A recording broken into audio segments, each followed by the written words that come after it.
It is now 6:30. Could we have a roll call, please? That's you. Sorry.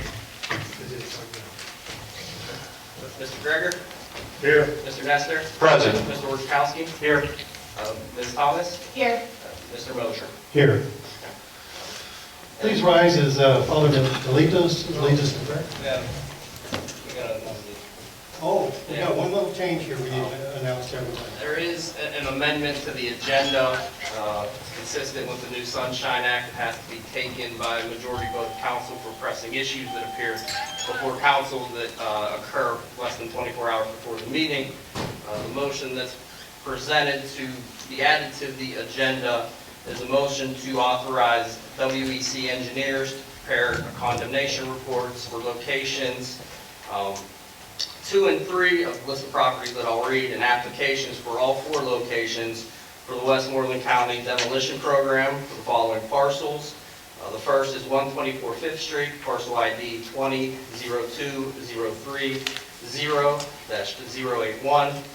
Lot 331 doesn't have a physical address, but it's located on Schoonamaker Avenue between 124 5th Street, the 5th Avenue Hotel, and 469 Schoonamaker. Parcel ID 20-203-0440. 112 5th Street, parcel ID 20-203-0080. And 500 Donner Avenue, parcel ID 20-203-0046. And the mayor can explain why this addition has become necessary this afternoon. Yeah, I will further that as we get to that motion and explain more about what's going on there. Let's rise for the prayer. We have to do the motion in a second and a vote to amend the agenda. Sorry. Okay. Motion to Amend the agenda. motion to amend the agenda. Second. Any questions? Mr. Greger? Aye. Mr. Aye. Nestor? Mr. Orchowski? Yes. Ms. Thomas? Yes. Mr. Mosher? Yes. Now we can rise. Father Delitos, would you lead us in a prayer, please? God of justice and mercy, thank you for the gift of life and the opportunity to serve the people of our city. Help us to act with character and conviction. Help us to listen with understanding and goodwill. Help us to speak with charity and restraint. Give us a spirit of service. Remind us that we are stewards of your authority. Guide us to be the leaders your people need. Help us to see the humility and dignity of those who disagree with us and to treat all persons, no matter how weak or poor, with the reverence your creation deserves. And finally, Father, renew us with the strength of your presence and the joy of helping to be a community worthy of the human persons. We ask this as your sons and daughters, confident in your goodness and love. Amen. Thank you. Pledge of allegiance. I pledge allegiance to the flag of the United States of America and to the republic for which it stands, one nation, under God, indivisible, with liberty and justice for all.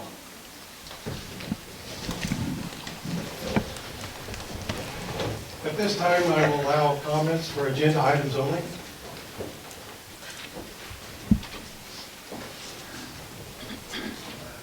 Good evening. Put right here, press up. Can you hear me now? Yeah. Ernie Telegraph is 29 right.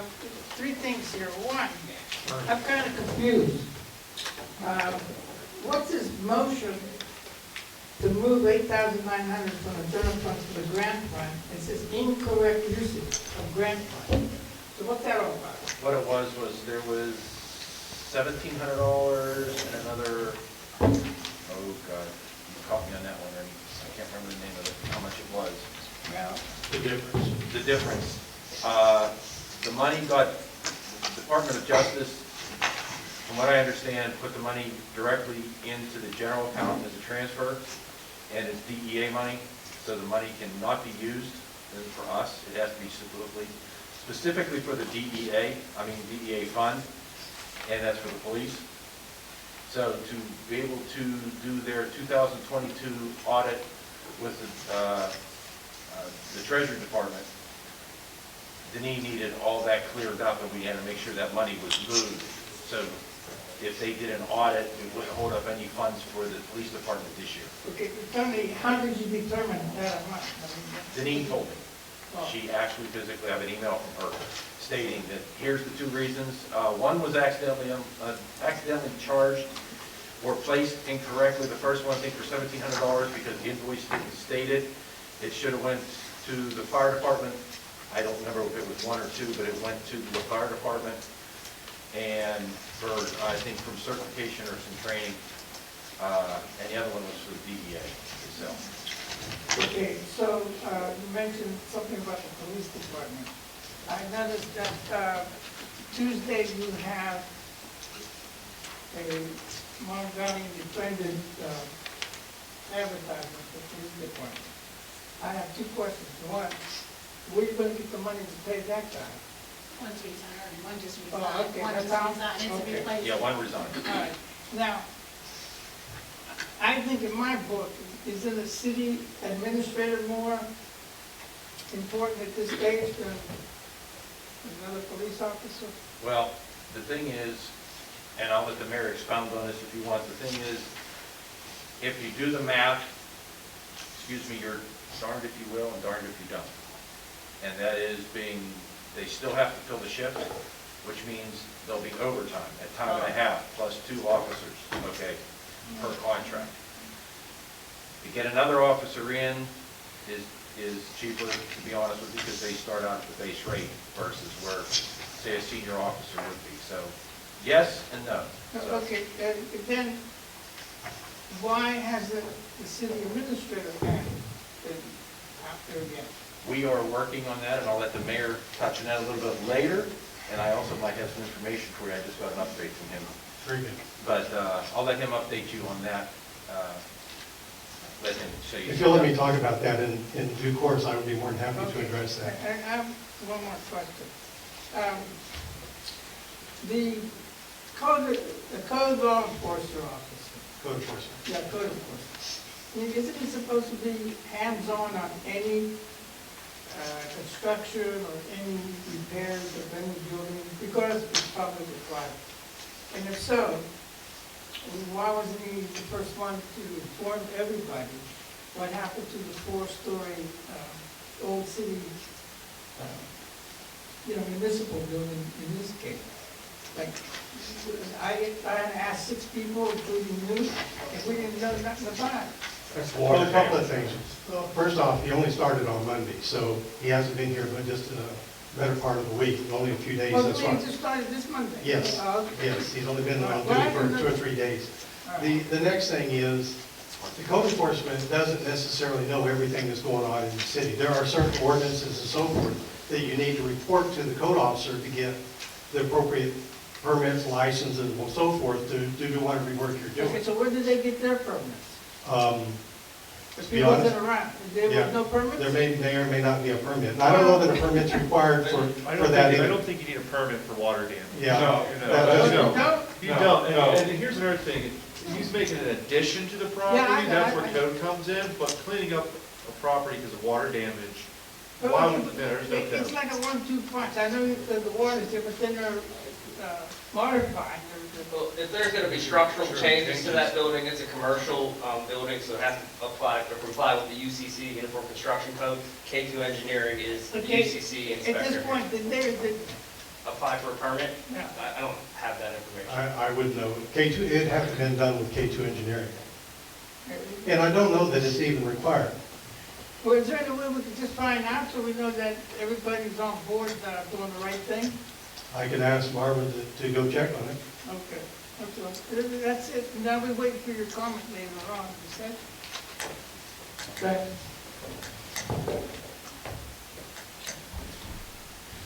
Is there any other comments on agenda items?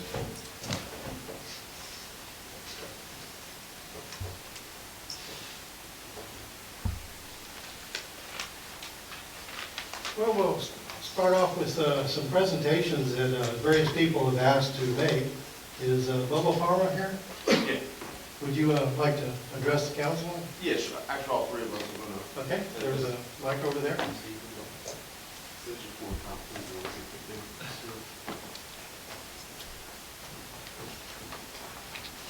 Thank you, guys. for coming out. Yeah.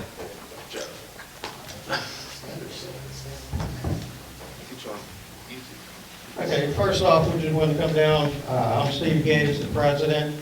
This is Joe Altemeyer, the chief. Bubba Palmer is our board director chairman. Just kind of wanted, new faces up here. We wanted to introduce ourselves and who we're going to be working with you, you're going to be working with us. You need a face to know who we are. So, he runs the operations of the fire department. I run the business, and Bubba handles the board issues. So, just to give us, an idea of who we are, and so, when you're talking to somebody, you have an idea of who does what, who it is, and the face of the name. Some other things that we wanted to discuss a little bit was last year we came down and asked for our tax forgiveness on our Grand Plaza property up there. The city granted it. Then we went to the school board. They kind of blew us off. And then I had a tax assessment hearing at the end of the year. They dropped them down. They told me they couldn't give me an exact amount, but probably maybe like $2,000. They dropped the taxes down for a year. They usually run us about $19,000 a year, school being the highest. For one, I don't know if the paperwork at the end of the year was ever turned in before it was sent up to county. I'm still waiting to get information on that. When the city did away with the tax, gave us on the taxes last year, if that was removed before it went up there. So once I find out, I would like for that to still be pulled off. And then we wanted to discuss about possibly doing it again this year. The property taxes up there, they kill us, and the whole thing is we're a 501c3 fire department. $20,000 worth of taxes, I could joke and order, and I could pay for 12 to 15 cents a year. I think that's more important than paying some taxes. We're a 501c3. Every fire department out there has their fundraising. We don't do bingos. We don't stand on the corner with the boot all the time. That's our fundraiser. That's where we make our money so we can, pay for everything with the fire department. Some departments do bingos, some do hoagie sales, some do food drives. We don't stand out there and do that. We're more worried about training and manning the station. That is our fundraiser, and we're getting taxed like crazy on it. So, it's a 501c3 volunteer fire department. There's that, churches don't pay taxes.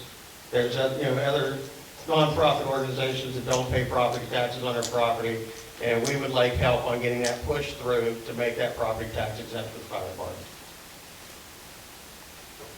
Okay, thank you. Just to add, just to add a few things. As far as help getting it pushed through, that would be incredible. Any help you can from the city. And not only just getting pushed through with the city and then the county, but even if you guys could help us out in any way this year, we plan on going back to the school board with the same presentation we gave them last year in the same scenario. I mean, few of you guys were here last year. You know we went through.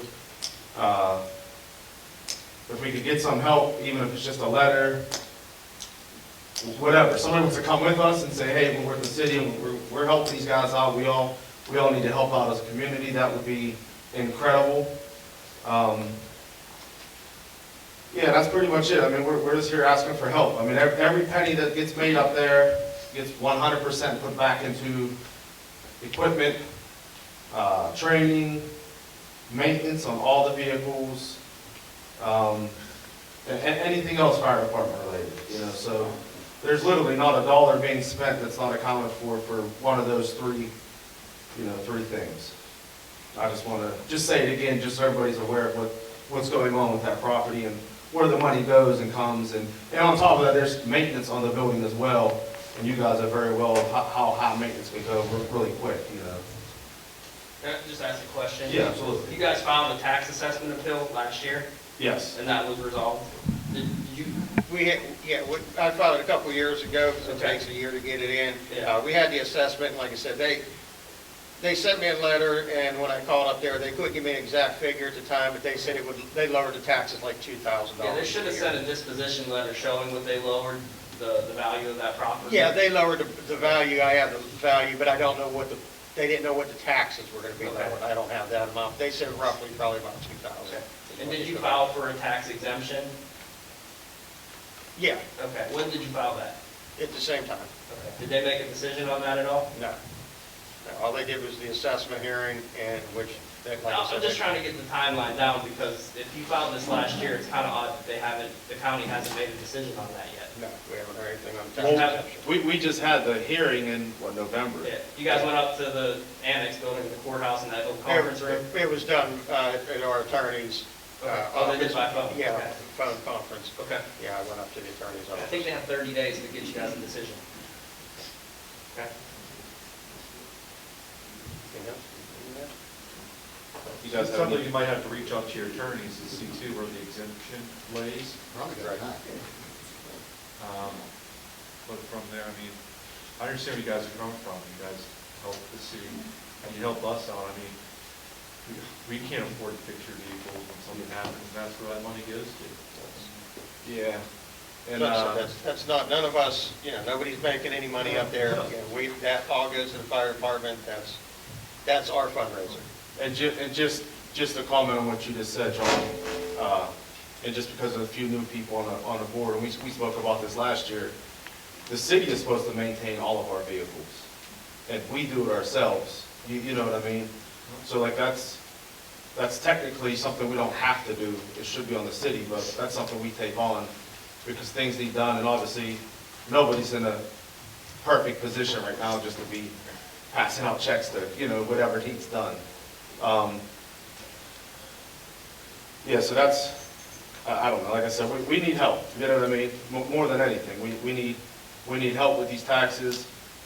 Even if it's just year to year for now, coming here every January, February with the same presentation.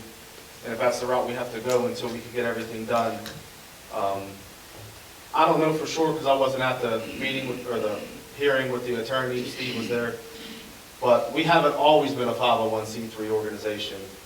That has only come about within the last 6, 8 years. Oh, that recent, so since 2017. So I'm sure that may be playing an issue on, we owned the properties prior to that, and we weren't considered a full nonprofit, that classification.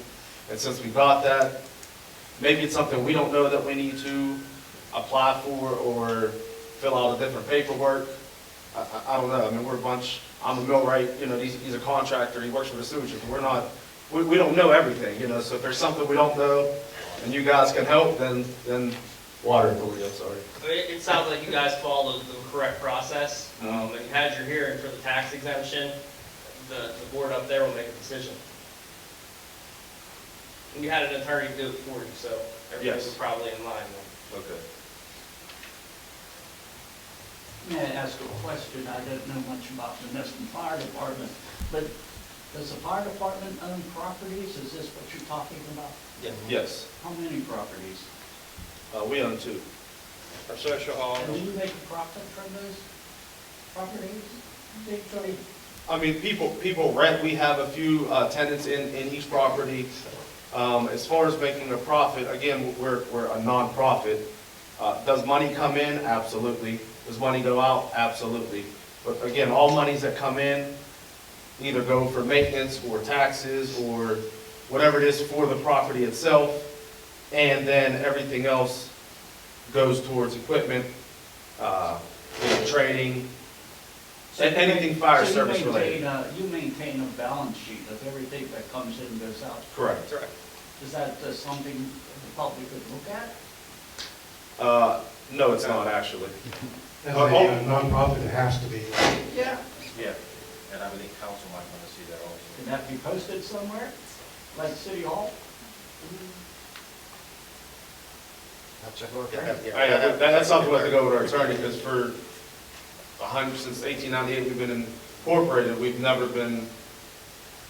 Now our government money, the Relief Association is 100% public knowledge. That's all government funded monies. Every dollar that's contributed by the city also. Yes. Well, for But example.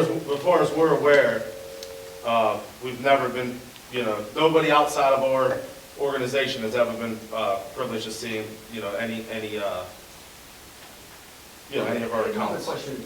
Here again, I'm ignorant in this area. Did I miss something when that new fire station downtown, how was that funded? I lost track somewhere. Where did that money come from to build that? That was bond issue. That was a bond that was done by a previous administration. Was Where- that funded by? It was a total of $7.5 million. There's two bonds. One was $5 million, the other was about $2.5 million. And the library. It included the library, the parks, the police station, the fire station. It included lots of different things. It was a 4-year bond.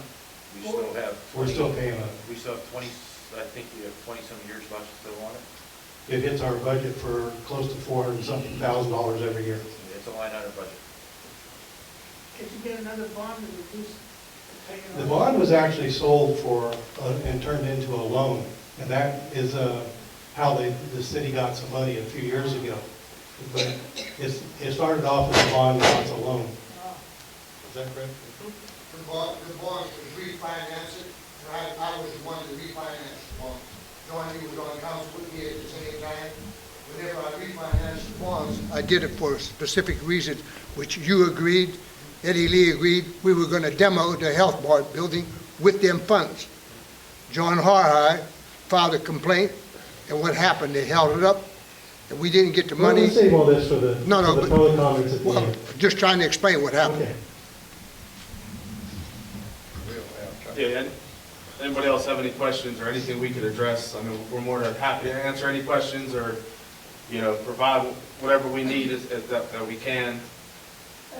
I think the county's holding this up because of the rental. That's what I think your bottom. Again, that's our fundraiser. Yeah, I know. That's the same as us doing. I have a very short presentation that I'd like to share with you. Before I do that, I just, those of you who don't know who Anthony Eric Madison Sr. was, he was an Army soldier who died during a Scud attack during the Persian Gulf War, the first Gulf War. And I don't pretend to have known Mr. Madison. When I first drove by his memorial banner over by the entrance to our cellar middle, the first time that I saw it, just one thing struck me, and that was his killed in action date, which was February 25th, 1991. And the reason that struck me is that February 25th is my birthday. And on February 25th, 1991, I was in Saudi Arabia as a part of that Persian Gulf War. And I didn't learn about Anthony or the other members of the 14th Quartermaster until some days later. I talked to my father on a phone call, and he mentioned to me I went to school in Charleroi with some of Anthony's relatives. And I, again, don't know much about Anthony other than what I've learned. And I had a chance to sit down with Anthony's father a few months ago and just tell him I had a simple idea as a lasting tribute to Anthony to rename 9th Street Park the Anthony Eric Madison Sr. Veterans Memorial Park. And so if you don't mind, I'd like to just go through a short presentation with you. Next slide, please, Mayor. Thank you.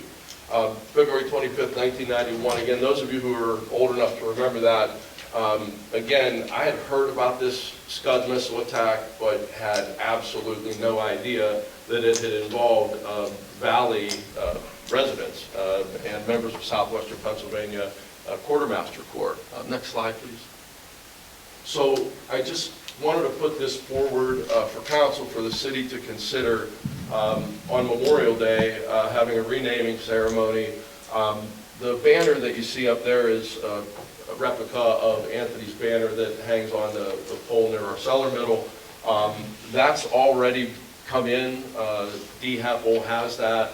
It's already been paid for. So what I'd like to do is have that and the banner next to it, a vinyl durable banner. I've already reached out to Mon Valley Signs about making that. That would be a temporary sign to just kind of get the project underway. Next. Again, the phase one of it, the potential cost is relatively minimal. Again, the banner was actually a little less, and the welcome banner is already pretty much in the works. As long as, you know, the council wants to approve that, that would be, the funds or the cost is taken care of. So next slide, please. Phase two would kind of be a beautification process where really the community would be involved in that beautification. We could look at military banners up along that back wall, possibly even murals. I had a conversation with Councilwoman Thomas a while ago about some potential for that. I think there's a lot of potential in the park itself. Next slide, please. In the short term, I'd really like to see picnic tables, benches, some of the grill repair in the pavilion area. And as far as long-term goes, additional shelters, concession building, more benches and tables, and more grills. Next slide, please. I brought this up to Mayor Moser. There's a small portion along the 9th Street part where the fence would need to be repaired or replaced, and they're aware of that. Next slide. It's difficult to read this, but basically what this slide says is, I think that this should be a community project, and what I would love to see is people, especially people who use 9th Street Park on a daily, weekly, monthly basis, to have input. I'm not much for committees, so I would like to see, again, community involvement once that would go forward and be approved, and then have that as a big community effort. Next one. As far as financing goes, in the short term, again, I think that I've spoken with some of Anthony's classmates. I've spoken with people who are younger than Anthony, who he was a mentor to. I think that people would be generous in donating. I'm not a finance person. I don't like to handle money, but I think that there needs to be something from the community that can contribute to this going forward. Next slide, please. And as far as long-term funding, I would like to see possibly a GoFundMe. I know GoFundMe comes with fees, but I would like to see some type of, again, more public funding going forward with that. I think that there needs to be representation clearly from the city with respect to any money that's raised, any money that's distributed to go for the beautification of the park. Next slide, please. I promised Dave Barb I would put the hot air balloon in there so that he could sell some of his wares out of there. I really think that having walked the park, having been up there for a couple of events, seeing the Pop Warner practice that goes on up there, I think that this could be just another crown jewel for Monessen, and also be a way to bring people here. I just wanted to share something that West Deer Township recently received a grant. I believe it was a flat grant. I don't know the name, where you don't have to provide matching funds for it. It came from a pool of $700 million or $70 million that went out to help projects across the state. So I wanted to either reach out to, once you get this going, to their manager, their municipal manager, to see how they went about that process, because I think grant money would obviously be a nice way. I don't want to burden the city. I don't think the city should be burdened financially with it. I think any help that people would want to provide would be welcome, but that's, that's pretty much that. So, questions, please. Thank you. One of the things that seems to me, and Lois may be able to correct me on this, do we not have a CDBG project that will fund? Yes, we do. Well, we do have a project that sometime this year, probably towards the fall, they will be resurfacing both basketball courts at 9th Street Park, adding an additional bleachers, doing some fencing, renew fencing down there, and replace the hoops. So there is a project already to take place this year now. So that'll help with the park also. The point being is, I do believe that park is one of the assets that this city should be very proud of. And I would be very pleased to see that improved. I think that that's a big thing. This month, I think, is particularly important because it is Black History Month.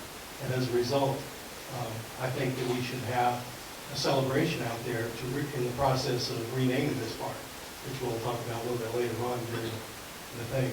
But I think in any event, you should be part of what we're doing out there. I do agree, you definitely should have community input, because the reason why we asked to get the two resurfacing of the basketball courts, there were a bunch of kids boys walking down my street, about 10 young men with basketballs. I said, where are you going? 9th Street. And so if we could do anything down there, what would you like? They said, we'd like to have the leagues like the other, like California and Elizabeth have, where we can have leagues during the summer, have a competition. I said, well, if we can do it, we're going to try to get both courts resurfaced for you. And you should have seen the look on their face. So it's finally coming to fruition. So asking the city what they want, the neighbors what they want in that community, that's the best thing you could possibly do. Because if it's something that they want, I think you'll get more involved. Thank you. Thank you. Thanks, Chris. And Chris, Constable Feehan just texted me, he says 3 Lions Armory will continue to donate to the project also. Okay. You want to- And I know he had been working on something Yeah, before that. just wanted me to let you know. Thank you very much. Thank you, Chris.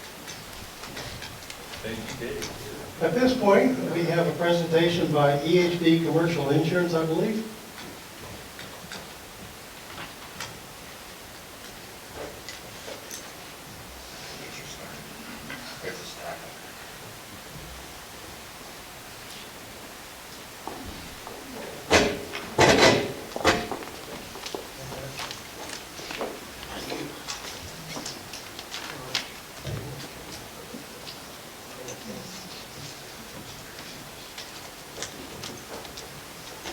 Good evening. Can everybody hear me?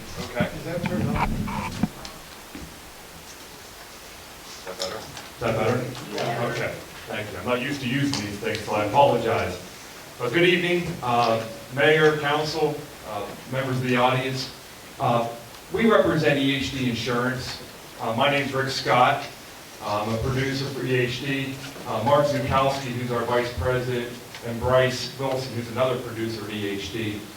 And we began working with the city in 2019 for your municipal insurance program, which encompasses your property insurance, your general liability insurance, your law enforcement liability insurance, your auto insurance, and a couple other kind of supplemental coverages as well.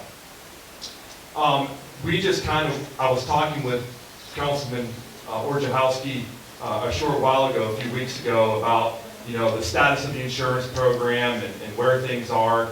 And we just kind of wanted to come down here, number one, just to basically reintroduce ourselves as your insurance broker.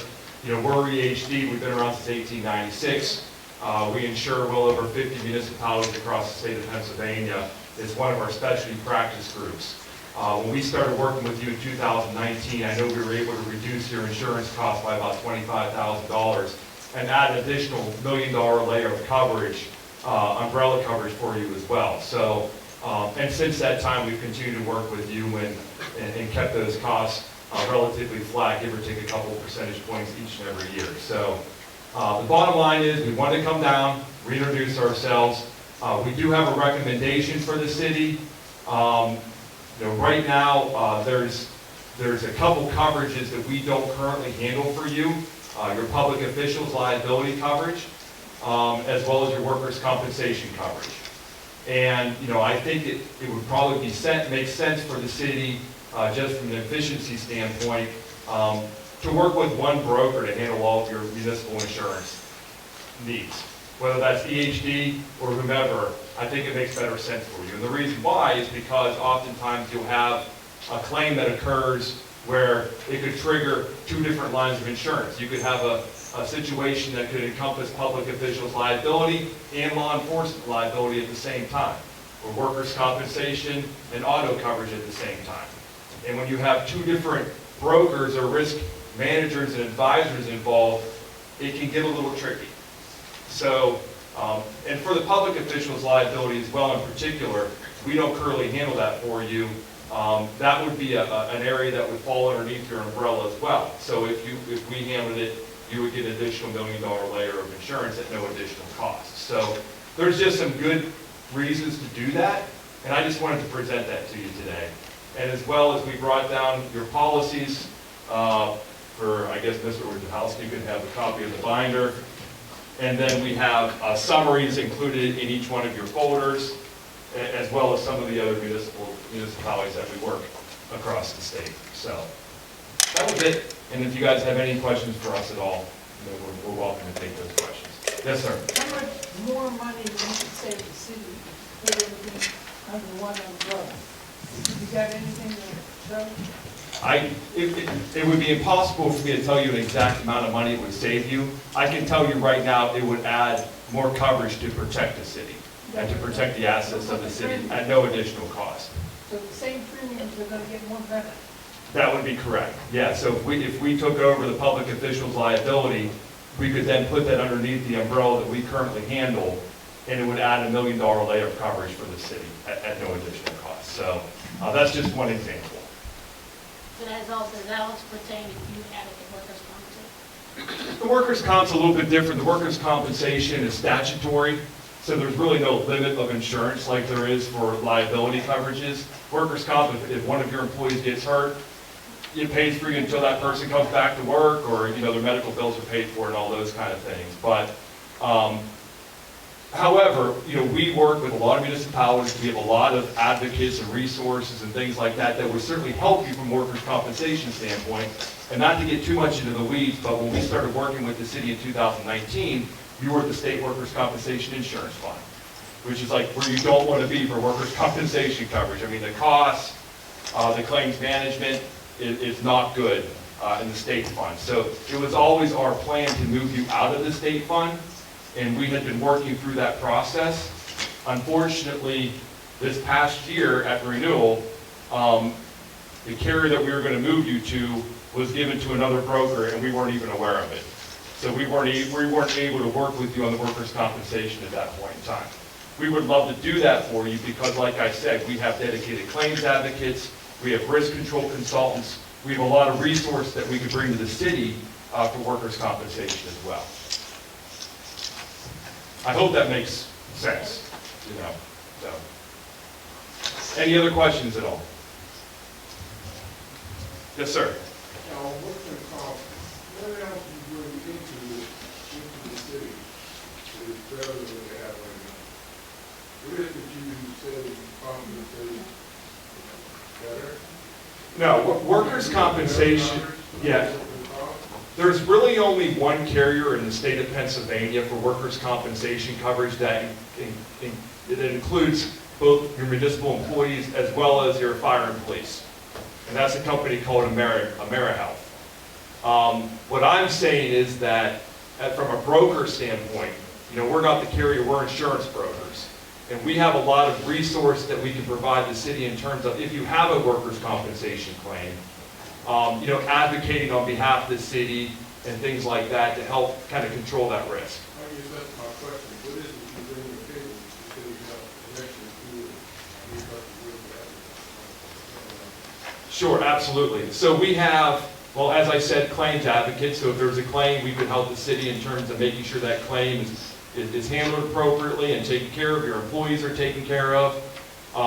We also offer risk control resources so that if you have projects going on throughout the city, we can provide safety resources and things like that to make sure those projects are done safely and efficiently. We have you know, different kind of things like that in terms of contractual liability and reviewing just, you know, things from a risk management perspective that we could bring to the city that we can provide from the broker side of things. At no additional cost. At no additional cost to the city, absolutely. Well, thank you very much. Sure. Quite honestly, our chief financial officer, I think I'd like to hear his advice as he works through it. Okay, yeah, that's fine. And if you guys have any other questions, obviously, he knows how to reach me. So, Thank you. Thank you, gentlemen. thank you very much. Thank you all for your time. Thanks.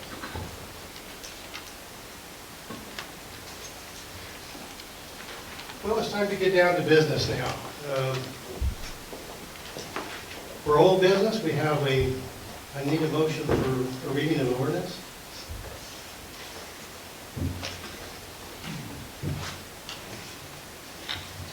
A motion to set for a second reading of ordinance 1256, an ordinance of the city of Monessen, Westmoreland County, Commonwealth of Pennsylvania, amending ordinance 1252 appropriating specific sums estimated to be required for the specific purposes of the municipal government hereinafter set forth during the year 2022. Is there a second? Second, Mayor. Are there any questions? Yes. And the question I have is not a question.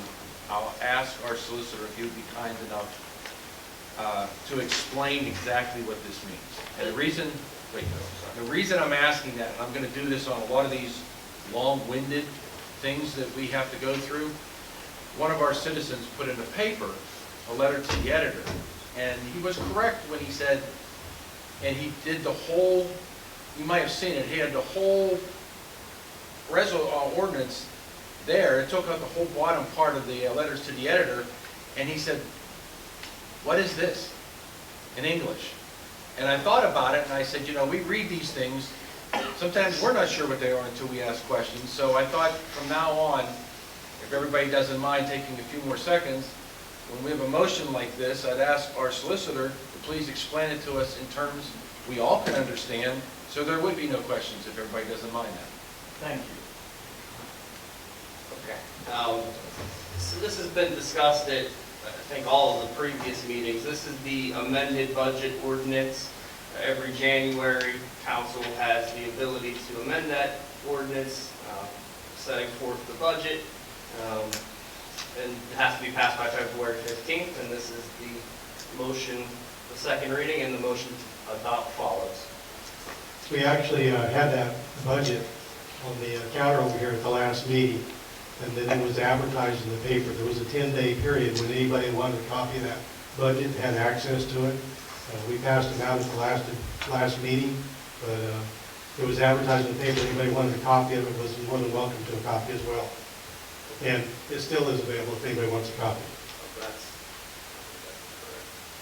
correct. I think that was so included, so included in council's packet, the Councilman Greger just pointed out, the library fund and the Parks and Recreation Fund have their two amounts, transposed. The library fund will not have $219,931. That's for the Parks and Recreation Fund based on the millage that council voted on in the previous year. The library fund should read $50,000. And I'll go through the accounts. The general fund will have $5,833,528. The debt service fund is $1,041,581. The library fund, $50,000. The Parks and Recreation Fund will have $219,931. Is there any other questions? Could you call the roll, please? Mr. Greger? Aye. Mr. Nestor? Aye. Mr. Orchowski? Yes. Ms. Thomas? Yes. Mr. Moser? Yes.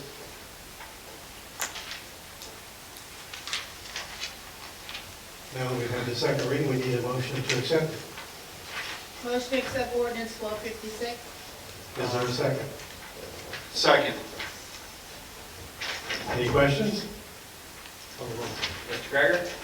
Mr. Nestor? Aye. Mr. Orchowski? Yes. Ms. Thomas? Yes. Mr. Moser? Yes. Here's the next one. Motion for second reading of ordinance 1257. An ordinance of the City of Monessen, Westmoreland County, Commonwealth of Pennsylvania, repealing ordinance number 1244, establishing rules and regulations for the purchases of supplies, parts, equipment, and equipment maintenance, vehicle maintenance, and day-to-day operations and necessities, and providing for an effective date. Is there a second? Second. Any questions? Just to follow in line, Mr. Orchowski brought up for the last ordinance. This is an ordinance repealing ordinance number 1244. This was discussed at the last meeting. Ordinance 1244 was a spending policy. And this council is looking, it's up for adoption whether or not that will be removed.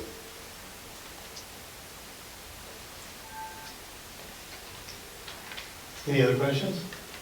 Call the roll. Mr. Greger? No. Mr. Nestor? Aye. Mr. Wojciechowski? Yes. Ms. Thomas? Yes. Mr. Moser? Yes. We need a motion to accept that. Motion to accept ordinance 1257. Is there a second? Second. Questions? Call roll. Mr. Greger? No. Mr. Nestor? Aye. Mr. Wojciechowski? Yes. Ms. Thomas? Yes. Mr. Moser? Yes.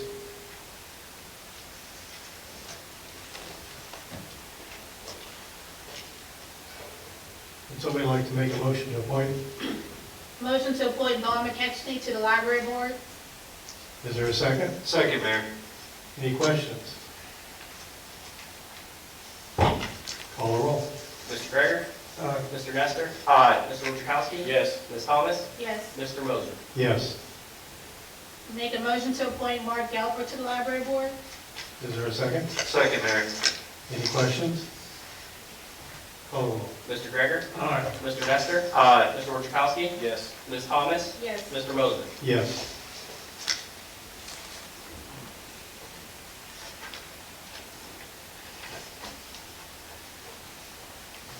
We have a resolution to meet the stamp requirements. This is for the DCED. Would somebody like to make that resolution?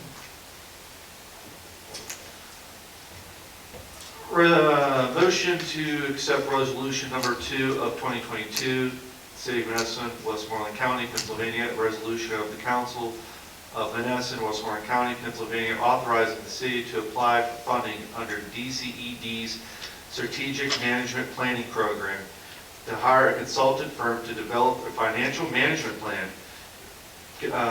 committing local share and seeking reducing local share of 10%. Is there a second? Okay. Any questions?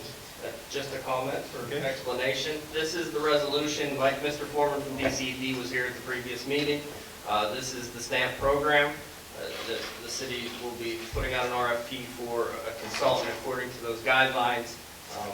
Typically, as Mr. Foreman explained, it's a 50% local share, but cities and municipalities with financial hardship can apply to have a reduced local share of 10%. And council just needs to be aware, you do have to come up with a narrative to submit with this resolution explaining why the city cannot afford to pay the 50% local share.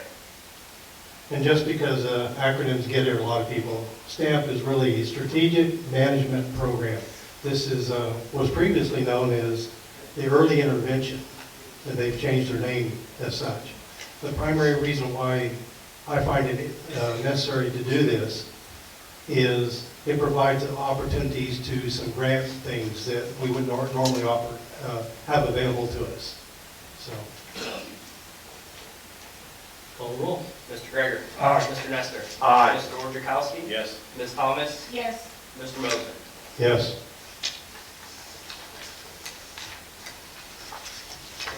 Mayor, a motion to advertise for a consultant in accordance to stamp guidelines. Is there a second? I'll second.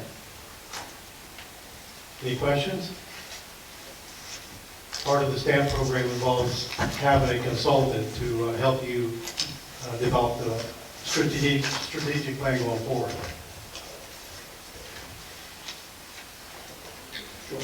Call the roll.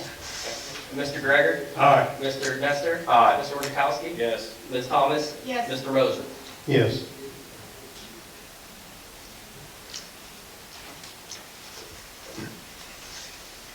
Motion to accept Debbie Greger's retirement effective March 31st, 2022. Is there a second? Second, Mayor. Any questions? Statement, Mayor. I'd like to thank Mrs. Greger for her 10 years of service within the city, and her hard work and dedication. And I know the city can't give her anything, but if maybe the council members and staff want to get together and maybe pitch in something, I'd like to do so. Excellent. Any other questions?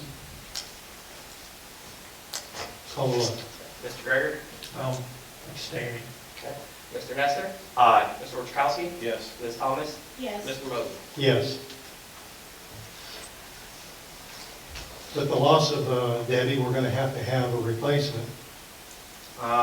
Mayor, motion to advertise deputy treasurer's position. Is there a second? Second. Question on the motion. Questions, go ahead. Has this been posted for the other union members to take a look at it, see if they want that position? So that's the purpose of doing an advertisement. So it will have to be posted before it is advertised. Yes. To give them a chance to bid in accordance with the collective bargaining agreement. Just want to make sure we do it the right way. No problem. Anything else? Call the roll. Mr. Greger? Aye. Mr. Nestor? Aye. Mr. Wojciechowski? Yes. Ms. Thomas? Yes. Mr. Moser? Yes.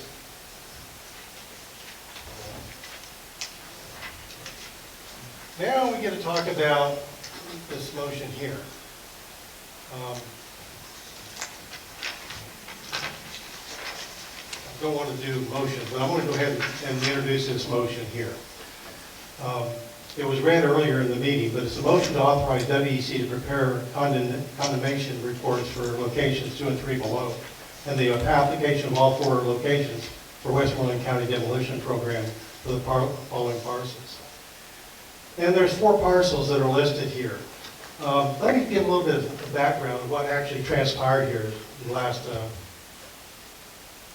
good, I shut off a little.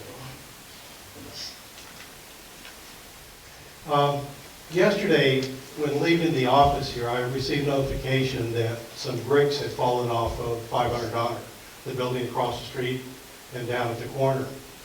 When I arrived there, the police were arriving, the fire trucks were arriving, and bricks were all over the road. So I was just quite lucky that nobody was driving down the road at that time. The first order of business was to get the bricks out of the way so that they could look at the building and see further what was going on. The fire department showed up with one of their ladder trucks.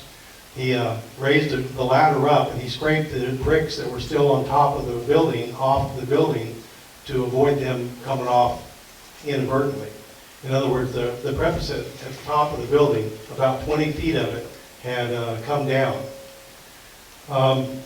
In the course of doing this, they also flew a drone over it, and I apologize, my computer went dead, but I'll get to this while I'll have this at it too. The point being is that building became a serious problem. I made the decision to shut down 5th Street. It just simply was not conducive to have vehicles on that street as long as it was possible that bricks could come down. And there was still a whole section of the roof up there that was bowed out, and it still is bowed out, that could fall at any given time.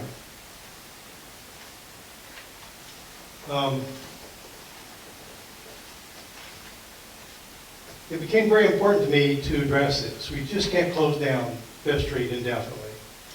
You got to do something with it. I burned up the telephone this morning, and in the course of that, we have come to a possible plan that involves the Westmoreland County Redevelopment Authority, which also happens to be the same person that runs the Westmoreland County Land Bank. And he was kind enough to come down here and meet with me and the city engineer to go through and look at what was going on. He agreed this building is a disaster waiting to happen. We were quite lucky that nobody got hurt or killed with debris falling from the roof of this building. But it also became very apparent to me that he had already previously, unbeknownst to me, had worked with the Recorder of Deeds office to get the 5th Street Hotel through judicial system.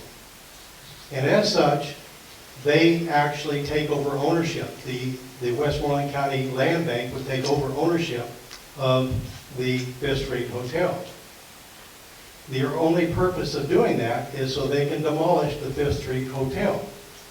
So now all of a sudden we're expanding our horizon. Not only are they interested in helping us work with the $500 building, but they're interested in demolishing the old 5th Street Hotel, which is dumping bricks onto Schoonmaker. So in the course of looking at that, it also became very apparent you can't remove 5th Street Hotel without taking care of a couple more properties that are directly adjacent to it.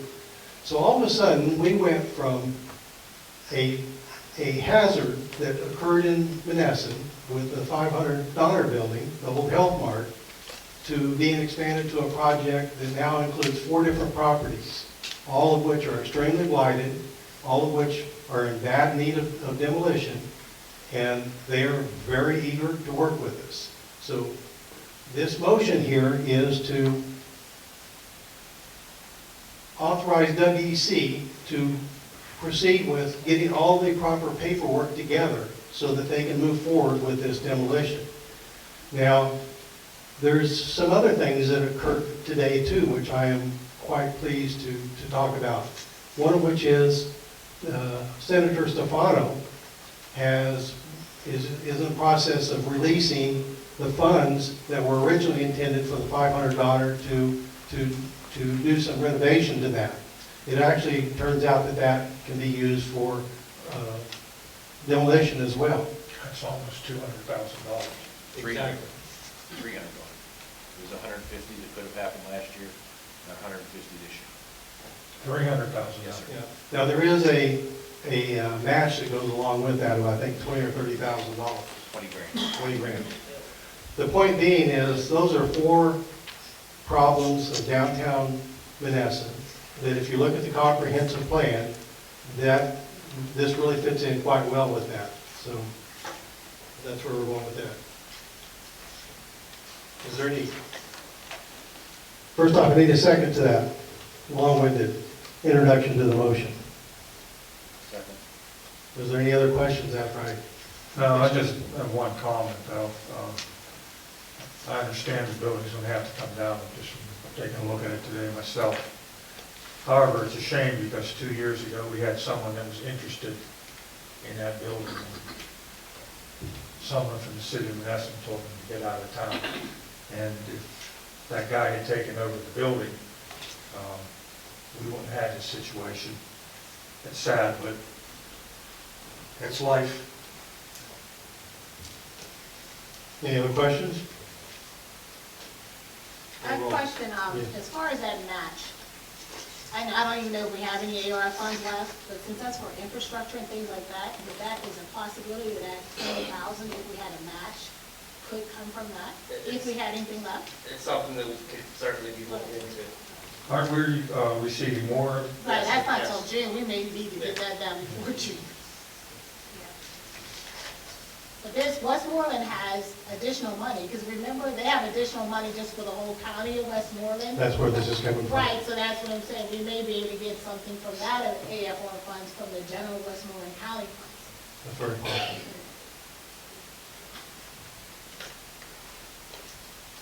Call the roll.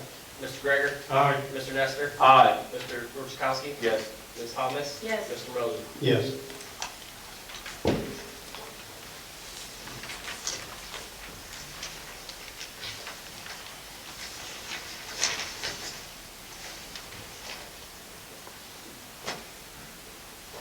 February is Black History Month, and I should really have something very well prepared, something smart to say about this, but I don't. It is something that is very near and dear to my heart, however. It is something that, I had a young lady show up in my office earlier this week, and she made the comment that Black History Month is February. That's the shortest month of the year, and why was it picked as February? I don't think it was picked because it was the shortest month of the year. But it is a month that we should all respect, we should all understand, we should all pay homage to. The bottom line is, I think that what Chris Pagley was suggesting for Ninth Street Park, the Addison Park, fits in quite well with the whole philosophy here. I would like to establish a day, the last Saturday of March, is a day that we can all go there and celebrate Black History Month and the christening of the park at the same time. That said, I also want to talk a little bit about Mayor Sebeski. Mayor Sebeski has the First off, he's born in 1939. He's still with us. He's aging. But he is the last mayor of Monessen to serve 3 terms. And in fact, he served a total of 10 years on city council, 2 as, more than 10. But anyway, he served 2 years on as city council and 3 successive terms as mayor. He served as mayor at a very difficult time for Monessen. It was at a time when Monessen was changing pretty radically from a steel town to more about what it is today.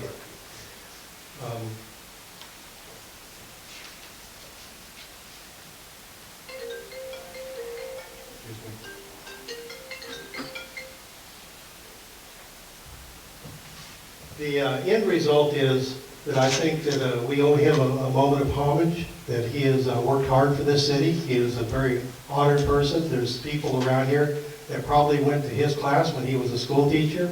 He grew up on 3rd Street. He's just a very amazing man, and to this day, he will sit and talk to anybody that wants to talk to him. He's quite an amazing thing.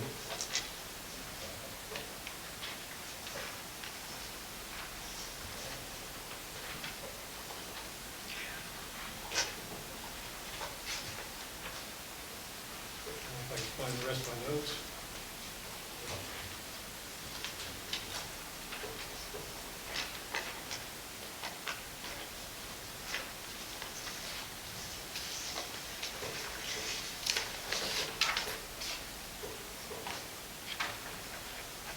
I lost my agenda.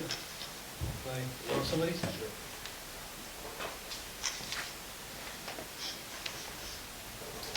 That's probably the last one too. Thank you.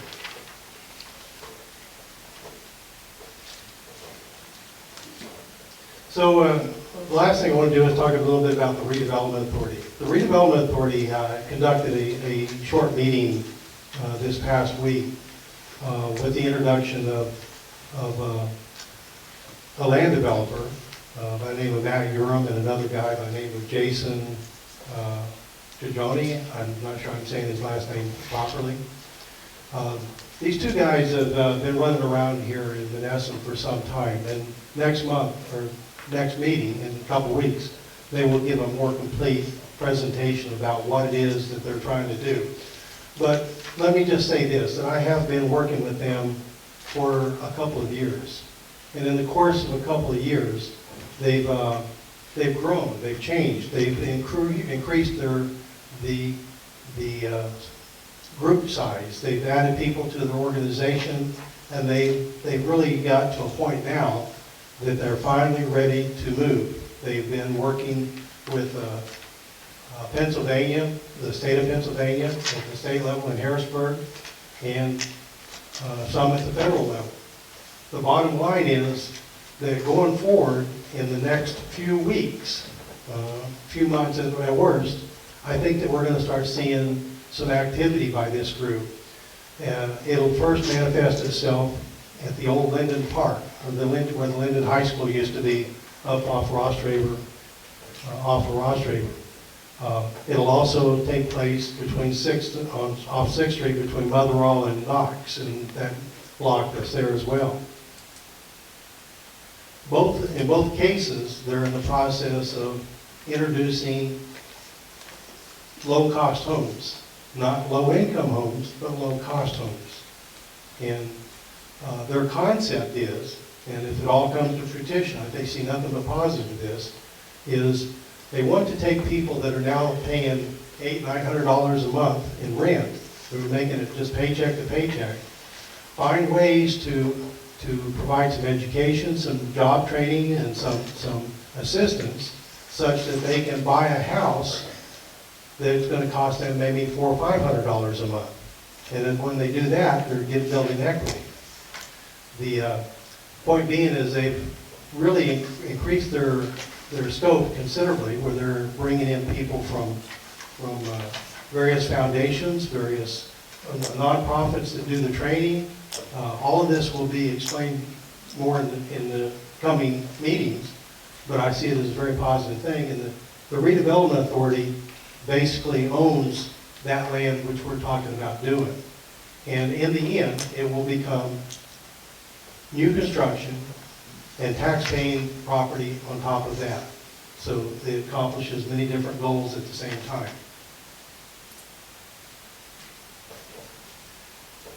With that, I think I want to turn it over to Tony Orchowski, our Chief Financial Officer. Thank you, Mayor. I'd like to make a motion to move $8,919.21 from the general fund to the grant fund DEA account. It was incorrectly moved, unfortunately, at one time, so we need to put it back for the audit for the Treasury Department. Second on the motion, Mayor. Any questions? Yeah, when you say incorrect usage, was that because it was deposited incorrectly by the state? What actually happened there, and I can probably answer some of that because I did a lot of the research on that.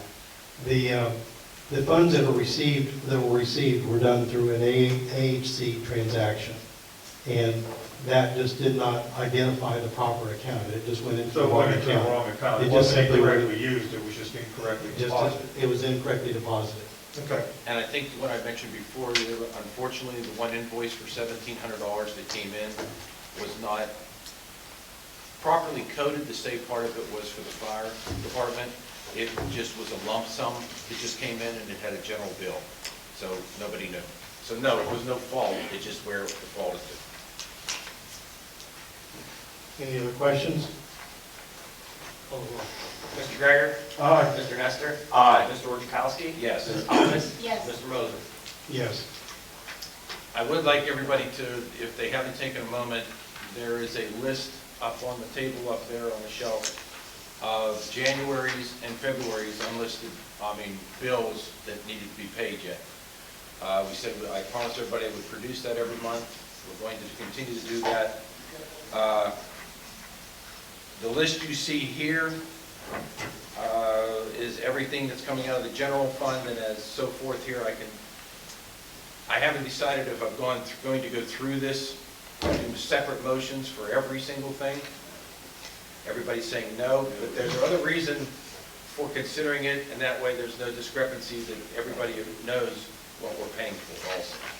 So, but going on to that, Mayor, I need a motion to pay the following bills from the general fund. And where's my total?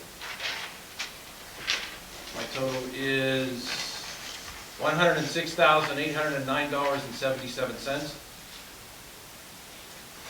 Is there a second? Second, Mayor. Any questions?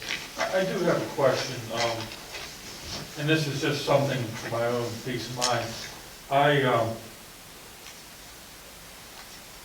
was made aware that perhaps we were going to pay some ARP funds to WEC, and I don't see that listed anywhere. It was taken off the agenda. We taken decided off. not to do that at this time. We decided we would all talk about it a little bit later. Okay, I didn't see it here. Yeah, we took it off. And I just wanted to know. Thank you. It also gave another cushion that I knew there was a concern about payroll. That also was an extra cushion on top of what we're going to have. Yeah, because the only thing I would say is we need to be careful still.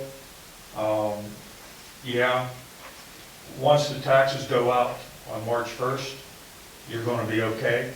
But you really want to make sure that we don't have an unexpected expense like $500, or we have to do something on spending Right. money. And just so everybody understands, when I looked at this to pay this, a couple of things that hit across to me, and yes, it took money that probably would have went towards payrolls for next week, but they were things like, we can't put off some of these like Davies Ford for $5,500. If we had a truck go down, Davies may say, guess what? We're not going to fix you until you pay your full bill. $42,175 for Mon Valley Refuse. The regular monthly bill would be $47,000. We have a new hauler. I really didn't want a new hauler to get upset and say, why aren't you paying for this already? So, and of course, we want your garbage picked up. So we made a payment. The other big one on here was Compass Minerals America. And for those of you that don't know it, salt's not cheap, believe it or not. 200 ton of salt is around $14,000, believe it or not. So this did not pay the full amount. The full amount is $41,000. So I wanted to pay at least 3/4 of it, so there would be no problems for the street crew to get salt for this winter, so everybody would be safe. Hope that answers any questions for that. Any other questions? Is there enough money in the general fund to pay all these? No. No. And I can address that in a second once I go through these last two. I have a motion to pay the bills in the amount of $449.38. Still need it. Oh, you got four? I'm sorry, I apologize. Stuck in. Call the roll. Mr. Greger? Aye. Mr. Nestor? Aye. Mr. Wojciechowski? Yes. Ms. Thomas? Yes. Mr. Moser? Yes. Okay. A motion to pay bills in the amount of $449.38 from the Parks Fund. Is there a second? I'll second it. Any questions? Mr. Greger? Aye. Mr. Nestor? Aye. Mr. Wojciechowski? Yes. Ms. Thomas? Yes. Mr. Moser? Yes. I need a motion to pay bills in the amount of $1,379.21 out of the Rec Board Fund. Is there a second? Second, Mayor. Any questions? Call the roll. Mr. Greger? Aye. Mr. Nestor? Aye. Mr. Wojciechowski? Yes. Ms. Thomas? Yes. Mr. Moser? Yes. Before I address that question the gentleman had, I will give you also the balances, before my tongue goes dead here, of what is left in the funds. Fire escrow account currently has $54,044.83. Payroll has $13,438.84. The grant fund has $29,008.41, which is the DEA fund. Debt service has $68,611.30. Parks has $18,735.22. Let me take that back, $18,192.53. And the rec board has $2,512.38. The general fund, after paying the bills, is $34,269.57. Now, asking to your question about whether we have what we have to cover all the bills and payroll and all that, are you asking for complete? All the bills that would be due for the city to owe, like, I could put $300,000 on an MMO that's not here too. So what I'm saying is, we have roughly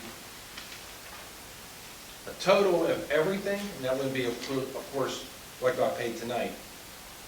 And this is including insurance, this is including MMOs, which is the police and fire and everything like that, is roughly a little bit over $800,000.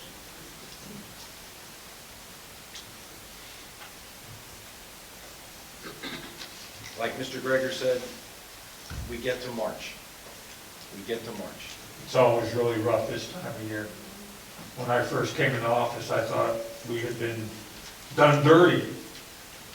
And then I found out that no, I received an education that that's just the way it is until you get the taxes out in March and the money starts coming in and the construction season starts.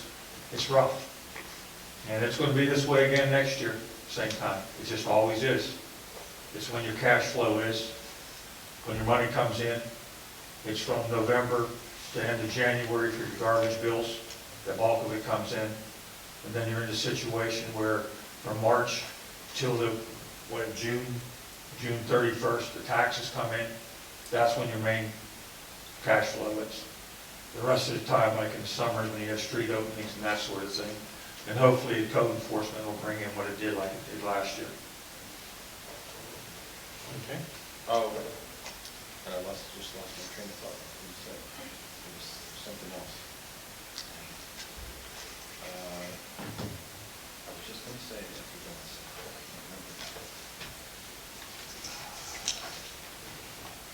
When it comes to you, just speak up. There you go. You just took me away, Don. I can't remember what I was going to say. It was important, but I can't remember. Maybe I'll think about it. I apologize. I can't think of it right now. Okay. Lost it.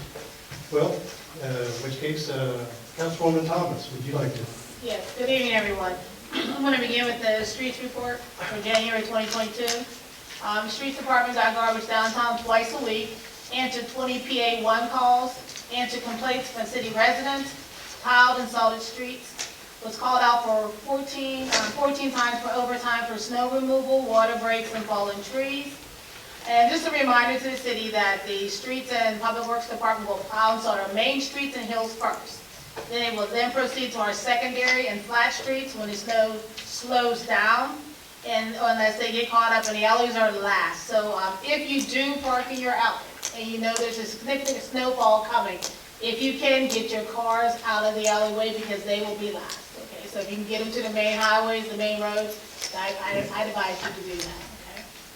Okay.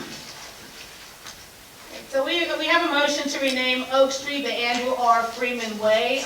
Just a little about Mr. Freeman, Mr. Andrew Freeman. He was known as Hoot by those who knew him well in the city. It was a nickname that was given to him while serving in the U.S. Army during World War II. He was also known as Andy by his associates. Mr. Freeman was a longtime loyal employee of the Public Works Department of the City of Monessen. During his 56 years of employment, he served in numerous capacities, his last being superintendent of streets. Mr. Freeman served the city well. Not only was he a dedicated and hard worker, but he was also well respected in the community and is deserving of this honor. So I would like to make a motion to rename Oak Street that runs along the city garage the Andrew R. Freeman Way. Is there a second? Second, Mayor. Any questions? Lois, when you say rename it, that. Well, it's a memorial name that It's goes a memorial alongside. thing. Yeah, it's just a memorial name that goes above the actual name. Like of- John Kennedy Way Yes. here. Yes. Second, I'd like to make a motion to rename Let's Third. vote on that one first. Oh, we didn't? Mr. Greger? Aye. Mr. Nestor? Aye. Mr. Orzachowski? Yes. Ms. Thomas? Yes. Mr. Moser? Yes. I'd like to make a motion to rename Third Street. Mayor, same incidents, a memorial and name over top of Third Street. But a motion to rename Third Street Mayor Sapesky Way. I'll second it. Any questions? Call the roll. Mr. Greger? Aye. Mr. Nestor? Aye. Mr. Orzachowski? Yes. Ms. Thomas? Yes. Mr. Moser? Yes. And there will be a library report at the next meeting. Councilman Nestor, would you like to give your report? Mayor, can I ask, I remembered what I Okay, forgot. please do. I thought. The other important thing that I'd like council to consider, if it's something, and I just want everybody else to know out there, because it happened the very first day we had a council meeting, and that was the money we took from the line usage to pay payroll. We're going to have to, I'm going to have to start putting $6,500 into that account every month for us to have that paid off by the end of the year as required by law. So that's something for everybody to think of in the back of their minds when we start. I mean, I know we're going to get money in taxes, but I would rather put it aside and do what we need to do to make sure that doesn't come up and crawl up on us. Thank you, Mayor. Thank you. Don? No worries. Honorable Mayor, members of council, audience members as well, I thank you. Currently at this time, I do have my reports, but I'm just going to say that to next month, or to the end of the month. Currently at this time, though, signed some licensing for plumbing. Met with Mr. Davis to go over some code issues. Spoke to our solicitor over some legal questioning. That's currently all I have.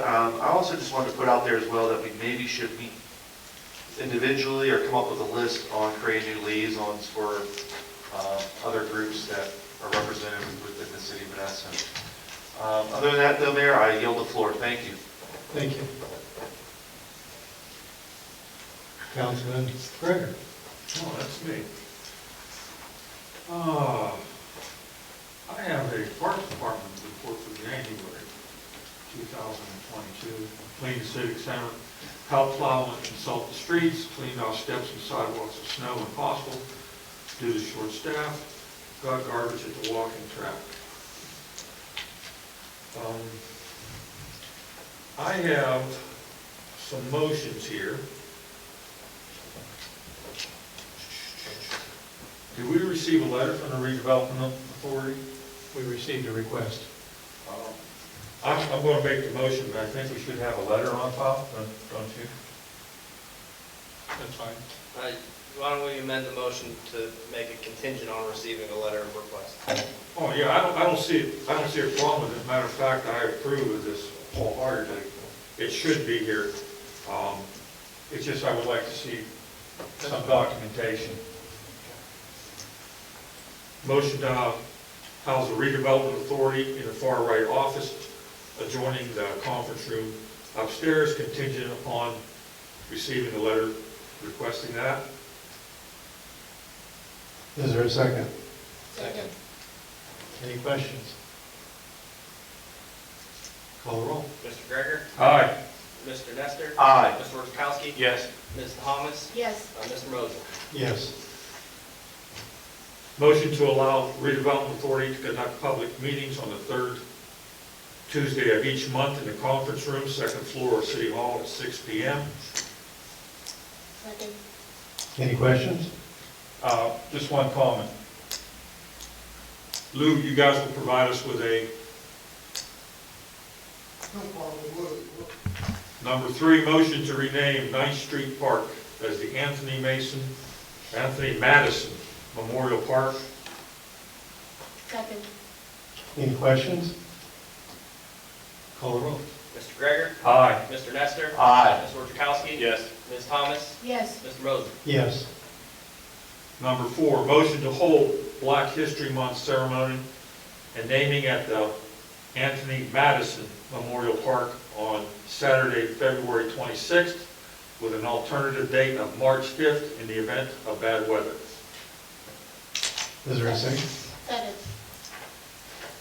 Any questions? I'd like to clarify, we probably ought to start that around noon. Does anybody have any questions about that or concerns? Mr. Greger? Aye. Mr. Nestor? Aye. Mr. Wojciechowski? Yes. Ms. Thomas? Yes. Mr. Moser? Yes.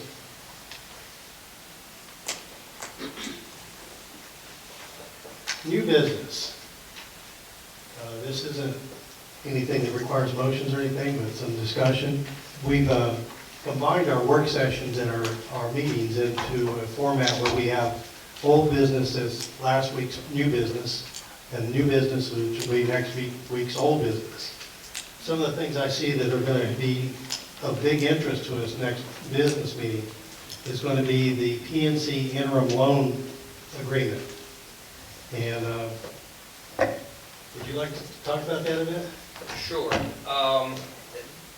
Part of the USDA loan for the sewage project, I think it's phase 4 of the sewage project, requires an interim loan in the amount of the total loan from the USDA, which is about $15.5 million.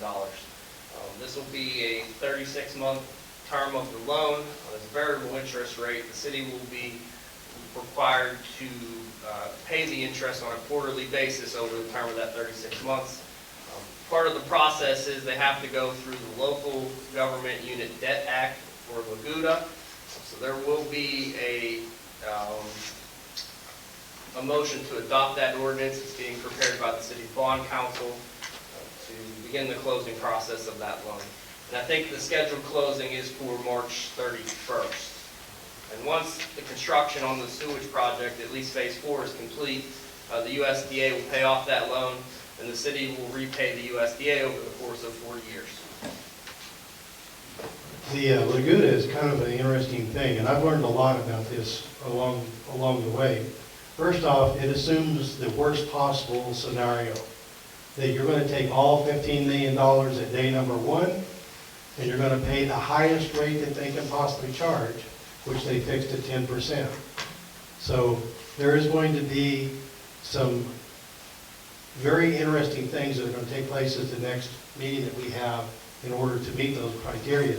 We're talking the need to be able to demonstrate that we could show payments of $383,000 every quarter. That's mind-boggling. The truth of the matter is, the way that we've negotiated this agreement and solicitor can correct me if I say anything wrong.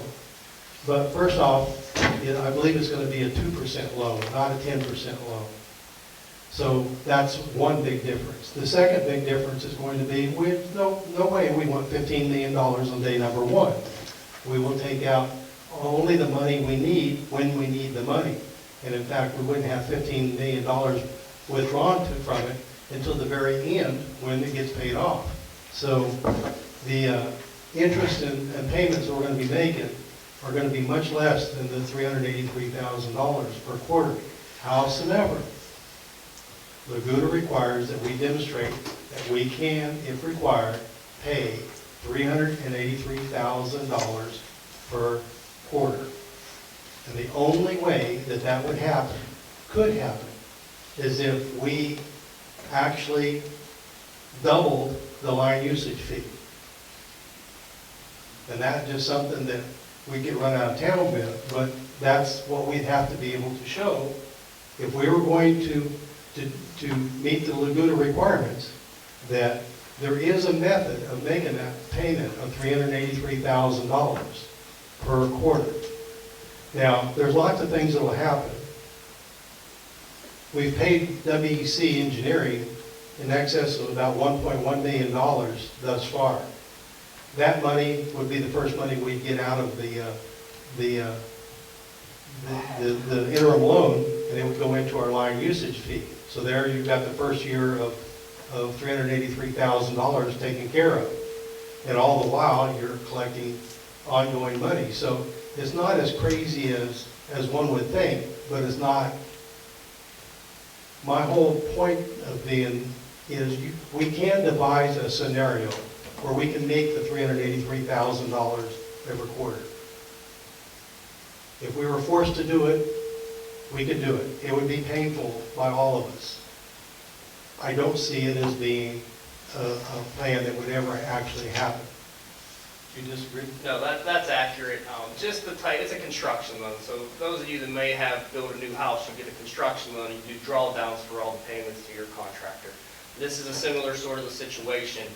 That $383,000 interest payment is likely not going to ever get made. Maybe at the end of the loan, the last quarter, because at that point your contractors would be fully paid and the USDA would come in and then pay off the loan.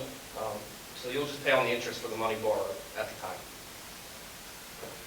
At much reduced interest as well. Yeah, let's clarify that as well.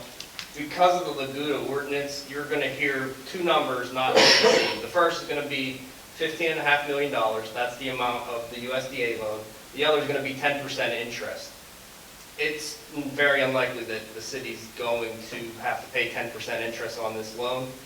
But for Laguna purposes, you have to plan for the worst case scenario and then show DCD that you can pay it. Because you don't actually close on the loan for another 30 days, but you have to pass the ordinance prior to that to authorize the bond council to actually go through the closing process. So this spring is going to be very interesting because not only do we have the process of the $15 million sewer project being kicked off with bidding process and contractors coming in, and I think that's going to be quite the show to boot. Then most likely these are not going to be local contractors. The skills and the type of work that's going to be done is going to be very specialized. We're going to see people coming from outside of town, probably even from outside the state of Pennsylvania. So that's going to be a big project. And while all this is going on, we also have a PennDES loan that we're going to be embarking upon during the next few month meetings. This PennDES loan is one that is for what we call the Phase 4 sewer project. So while we have this going on, this $15 million project going on, we're also going to have another project which includes redoing the lines coming down 9th Street and I think 6th Street and the one coming down from Shawnee Park. yeah, which are major problems in our system. Those are very deep lines that require very significant work in order to get those done. finally, at long last, this city is going to have a sewer system that's going to satisfy our needs for many years to come. And the Penvest loan is going to follow a similar process.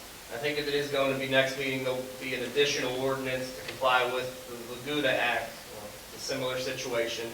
I think the loan for this is $2.37 million. Right. And it's at 1% interest over a term of 20 years. Right. Which amounts to about $3 of that $27 that you're paying for line usage fee on your sewer bill every month. In a work session, I'm very open to any ideas, suggestions, or comments by everybody. You're right, it's gonna be painful, but it has to be done. If that Shawnee Park vault collapses, you're gonna wash out the hillside by city garage. Problem is, it's already halfway collapsed. Yeah, have you seen the video? Yes. You can actually see where the sections of pipe are dropping and coming apart. How they're gonna remedy that is going to be interesting. There's many challenges that we're going to face. Fixing the sewer line is pretty straightforward in most cases, but there are still, as you get down to the bottom of town, many places that we're going to have to think out of the box and come up with some very unique solutions. I've seen many different plans for that area around Frank's Garage, as an example, at the other end of town. Those are some very interesting challenges, because that's where it finally comes together from all over town and then goes under the river across to the sewage treatment plant.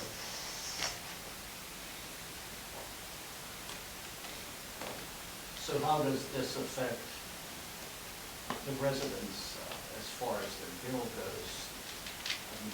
Will there be an increase in line usage fee? Will there be an increase in the sewage bills? The line usage fee, I think, is going to be pretty constant. I don't see it really changing much.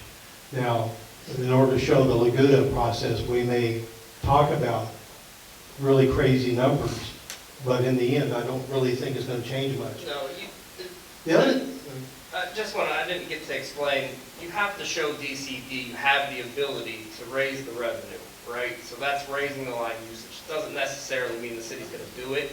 To satisfy DCD, you have to show them you have the ability to do so. Well, when you raise the funds, the property owner, it's not what you on their back, is it? Well, no, that is not the goal whatsoever. But consider this too. The USDA loan is a 40-year loan at 1.125% interest. 40 years from now, we're going to be making payments amounting to about $200,000 every 6 months. We're going to be dead. Well, we're going to be dead, first off. But secondly, think about what $200,000 40 years ago would mean to us today. It just is not the same thing. $40,000 would be, or $200,000 would be like buying groceries at the grocery store or something. You just don't know. It is basically free money. Now, for the first few years, of course, it's going to be painful, but 40 years from now, when we're all gone, our heirs are going to be laughing, thinking what a good deal they got, because they got such a cheap deal. And what he's talking, what the solicitor was talking about is we have to show this to DCED that we have in place a mechanism that if we have to increase the fees, we can. Correct me if I'm wrong. That's 100% correct. That it's not that we're going to do it, it's just that we have to, as a fallback position, we have to have that in place before they'll approve it. So it's going to sound terrible and horrendous, and hopefully it'll never happen.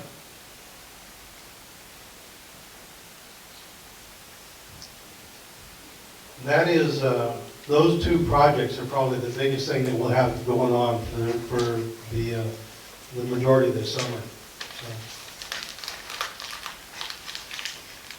Gary, would you like to make a treasury report? I know that we will do this again in the next meeting, so I don't know if you want to do it twice a month or just wait till once a month, but it's your choice. I will give it to you now. Okay. Mayor and council and citizens, it's the treasurer's report for the month of January. Garbage fees current collected for the month of January, $191,314. Budgeted amount for 2022, $370,000. Delinquent collected month of January, $19,903.08. Budgeted amount, $120,000. For off this period, we collected $2,946.35. Interest and penalties totaled $382.57. Housing quarterly, we received $15,258.75. Total budget amount for 2022 is $490,000. Garbage collector for 2023, $465. Budget amount is $147,834. City real estate taxes collected, we collected nothing this month, and we will collect probably nothing next month. The budget amount for general fund is $1,452,449. Debt service fund, $394,229. Parks, $199,052. Library, $42,135. Total amount, $2,087,865. These figures will probably change. Delinquent city taxes, prior years collected for January, $5,502.96. Budget amount, $9,000. Received nothing from Westmoreland County this month. Budget amount is $210,000. Total year-to-date taxes, $5,502.96. Distribution is as follows. $3,828.20 was given to the general fund, $1,039.07 with debt service fund, $524.64 for the parks fund, $111.05 for the library, for a total of $5,502.96. Okay, real estate transfer taxes for the month of January, $13,667.68. Budget amount was $70,000. Earned income tax, month of January, $19,096.14. Budget amount is $600,000.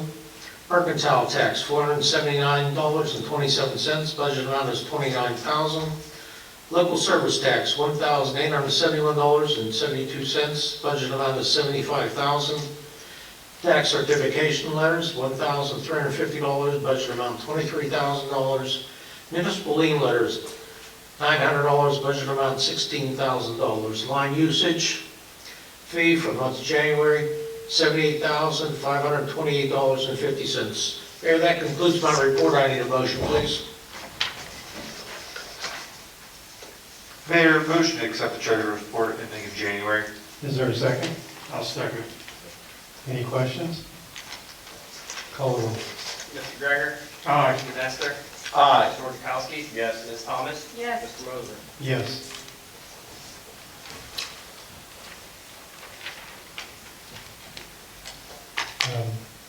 Controller Rosalie, would you, do you want to, I'll give you the same choice. You can either do it now or do it at the end. I'll do it now. Okay? I have the report for December. Put the mic in front of you.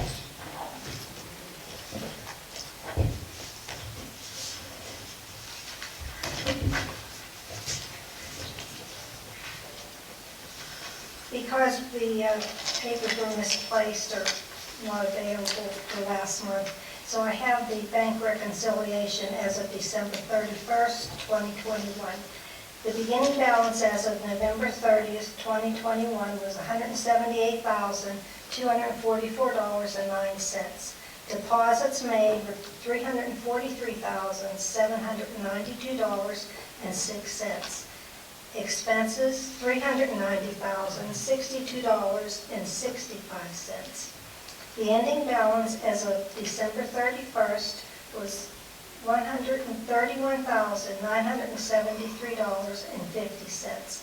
The outstanding checks was $123,966.66. Reconciled balance to the bank statement, $8,006.84. That's the report for December. Mayor, motion to accept the bank reconciliation general fund community bank checking account ending in the month of January. Does that require a motion? We normally would accept the. Usually for the controller's report, I believe only the CDBG report will be I accepted. think you're right. I stand corrected. That's up to council if you, CDBG is the only one required. I mean, if council wants to take a motion, that's fine, it's not necessary. I rescind it. Okay, the general fund community bank checking account, bank reconciliation as of January 31st, 2021. The beginning bank balance as of December 31st, 2021 was $131,793.50. Deposits made were $262,995.06. Expenses incurred was $315,215.70. The ending balance as of January 31st, 2022 was $79,752.86. The outstanding checks amounted to $38,274.46. Outstanding deposits, $23,960 even. Reconciled amount balance to the bank statement was $65,438.40. That concludes my report. Thank you. At this time, I'd like to open the floor for public comment.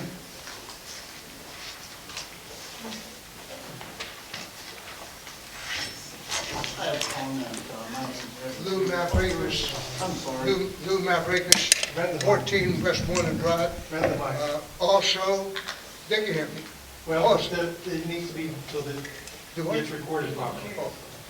Lou Mavrakis, 14. There you go. Push it up. There you go. Going up.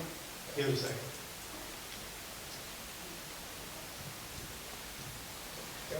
Just push it up, and line up, and just wait a second. Not like, oh, there you go. Lou Mavrakis, 14 Westmoreland Drive, Chairman of the Redevelopment Authority. I want to rise to thank Mayor Moser for the many years that he served on the Redevelopment Authority, many of them as a treasurer. You were very instrumental in crafting the agreement where we wiped out the $200,000 judgment. Ron, you did an excellent job. Thank you. And I think you should be commended. Also, the many trips that you and I took to Greensburg at our own expense, and we never, ever accepted a penny. So again, thank you, and I look forward to working with you as a liaison. Thank you. Thank you both.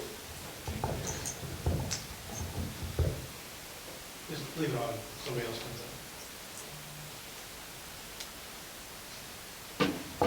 They don't have to go through the same thing. Did you have any comments?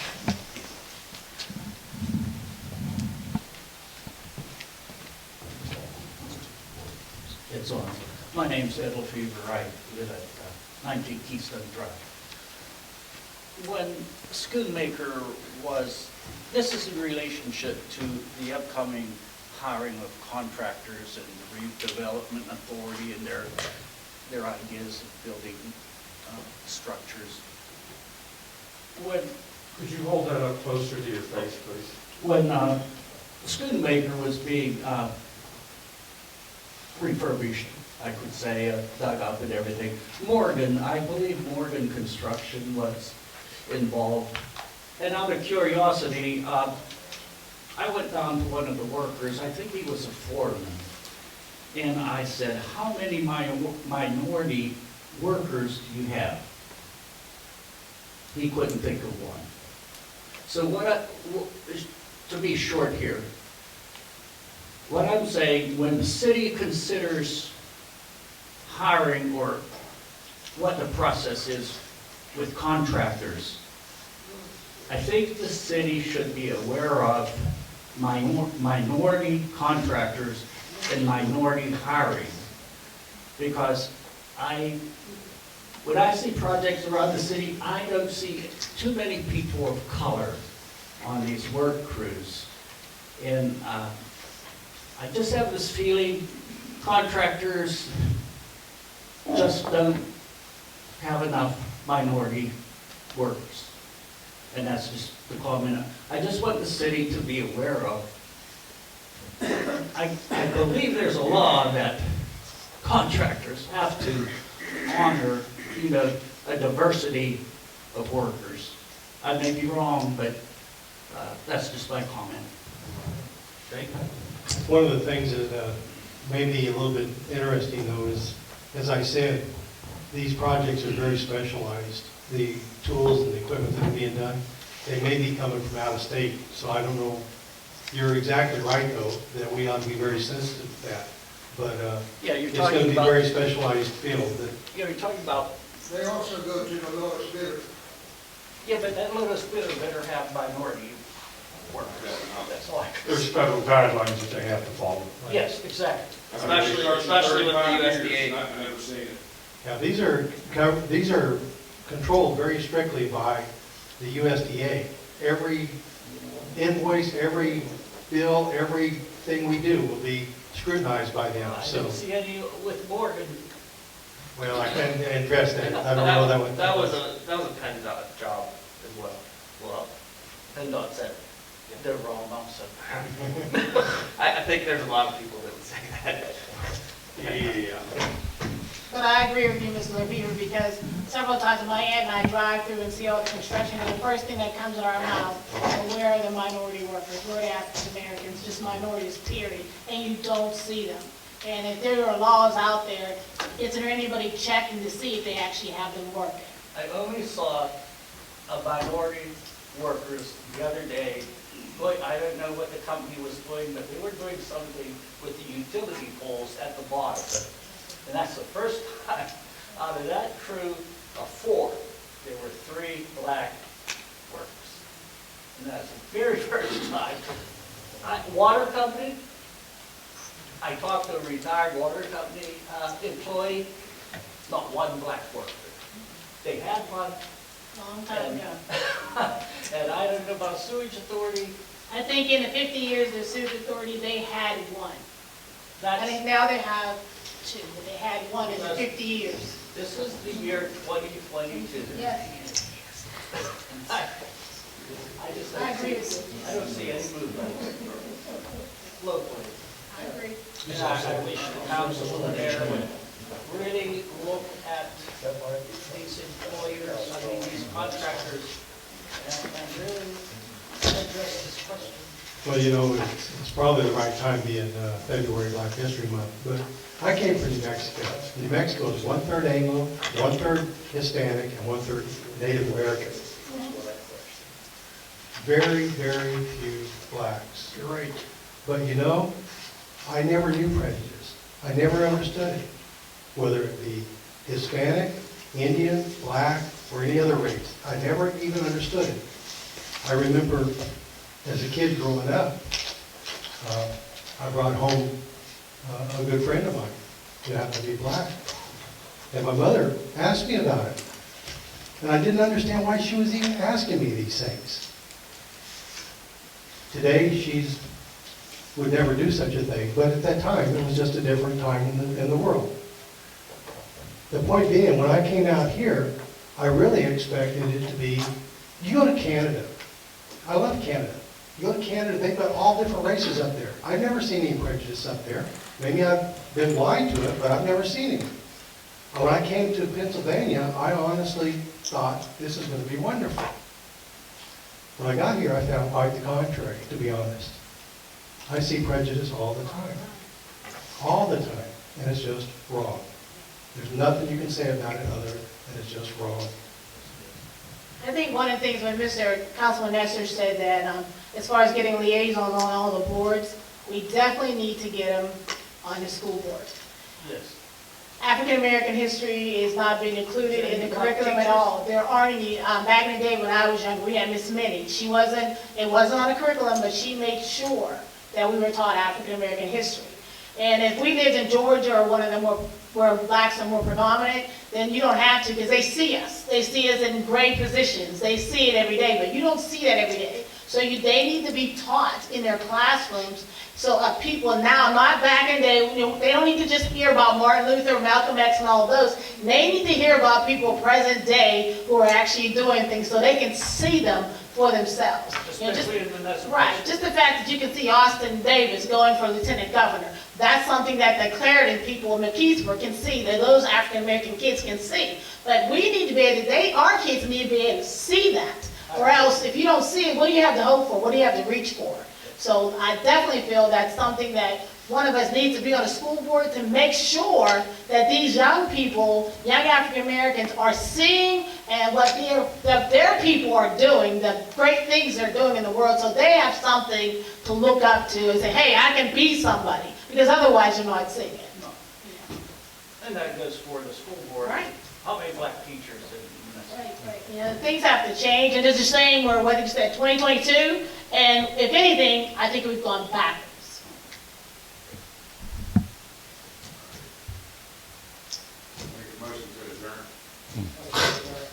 Is there any other public comments?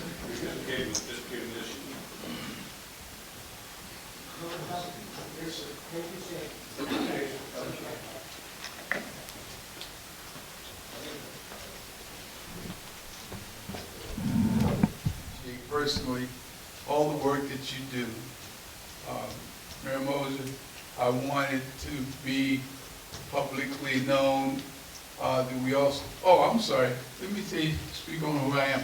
My name is Alan Duncan, President of Mon Valley NAACP Unit, number 2274 here in the Valley. I do sincerely appreciate the work that you're doing. Mayor Moser, the relationship that we have started, it is greatly appreciated, and we look forward to doing the things that was mentioned here and going further. Thank you so very much. Sir, I personally appreciate you getting up, speaking. We looked into that, we being the NAACP of the Morgan contracted, and we did look into that. There was somebody up here mentioned it was PennDOT, and that's what we found out. You know, Chris, thank you so much for thinking about Tony and council for making it happen. Lois, I love you, and I'm not going to tell them why I said that either. But thank you so very much, council. No, thank you. Mr. Moser, thank you. Okay. Appreciate it. No, we do. That's why I just said that. Okay. Man said set it down. Is there any other questions or comments anybody like to make? Make a motion to adjourn. Is there a second? All in favor? Aye.